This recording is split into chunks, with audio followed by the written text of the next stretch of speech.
Sukses itu suka proses, bukan suka protes. Buah yang kita makan ya, yang teman-teman makan kemarin santri, siapa sini yang makannya? Oh, hampir semua lah ya, alhamdulillah. Yang kita makan tuh langsat maupun rambutan, itu tuh teman-teman ditanam tahunan, beberapa tahun yang lalu, bahkan ada yang ditanam belasan tahun yang lalu. Ya, jadi buah yang kita makan itu, itulah apa yang ditanam oleh orang-orang dulu. Bahkan kalau durian, yang nanamnya itu nenek datuk kita. Nah, maka saya bilang kemarin yang kita rasakan nih kawan-kawan gitu ya. Nah, ini melalui proses yang panjang, luar biasa. Bahkan yang nanam pun tidak tahu juga nanti akan seperti apa buahnya, gitu ya. Nah, tetapi harus ada sebuah keoptimisan di situ. Nah, begitulah juga di dalam kehidupan kita, ya.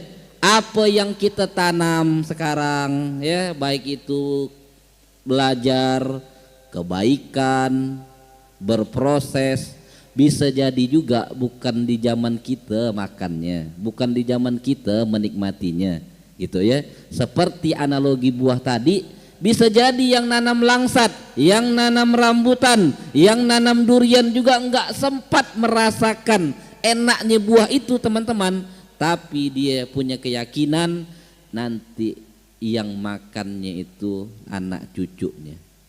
Apalagi kita ini ya, harusnya mindset kita lebih lagi daripada orang yang nanam durian rambutan itu ya, yang hanya bisa dinikmati anak cucunya, bahkan harus bisa kita nikmati sampai ke akhirat nanti. Karena kita sekarang ini baru di alam kedua. Alam berapa kita nih? Baru alam kedua. Masih ada dua alam lagi kita, alam barzakh dan alam akhirat. Maka sayogianya teman-teman kita di dunia ini gitu ya, menyiapkan banyak bekal sekali. Nah ya, itu filosofi dari durian. Karena sesungguhnya hidup ini kan teman-teman proses gitu, bukan hasil. Hasil itu kan ranahnya Allah. Maka saya bilang kemarin pada heboh, kok baru tahu ada kebun bang? Saya bilang ada kebun kita, cuman beberapa tahun tuh tak ada berbuah dia. Baru tahun inilah dia langsat berbuah, rambutan berbuah, durian berbuah, gitu ya. Memang suka-suka Allah. Fa'alul lima yurid. Memang suka-suka Allah. Tugas kita ini memang nanam ya kawan-kawan, bukan menentukan buahnya. Kalau kita nanam juga ngotot, langsung berbuah lah ya Allah, langsung berbuah lah ya Allah, sakit hati kita. Betul lah? Udah berbuah, sudah berbunga kayak jambu di pinggiran itu, di pinggir lapangan tuh kan, berbunga jatuh, sudah habis berbunga, jatuhlah dia, tak ada jadi buah. Nah ya, beda dengan jambu yang depan asrama putri, itu produktif ya. Wah, jadi terus jambunya tuh. Tapi sih cepat ya hilangnya. Nah gitu ya, tapi alhamdulillah beberapa kali panen sampai juga ke rumah ya. Nah masya Allah tabarakallah. Jadi kawan-kawan, pohon itu luar biasa gitu ya.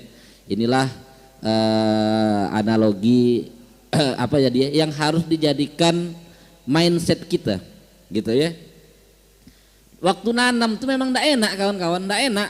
Sebelum nanam harus nebas, bahkan kalau di hutan tuh harus dirimba loh, harus ditebang loh hutannya. Habis itu ditanam, habis ditanam tuh perlu dirawat lagi gitu ya. Habis dirawat ya belum nggak keluar buah gitu ya. Nah tetapi itu juga proses yang harus kita lewati. Ketika dia berbuah luar biasa, kita muji-mujinya. Ketika pohon berbuah kita puji luar biasa ya, kita puji luar biasa ya, masya Allah tabarakallah, banyak buahnya, manis gitu ya, bisa dibagikan ya. Begitu juga dengan hidup kita. Kadang kita itu tidak menikmati prosesnya, yang tunggu oleh orang itu tuh buktinya kawan-kawan. Karya itulah buah, karya itulah ya. Jadi orang tuh ndak ngelihat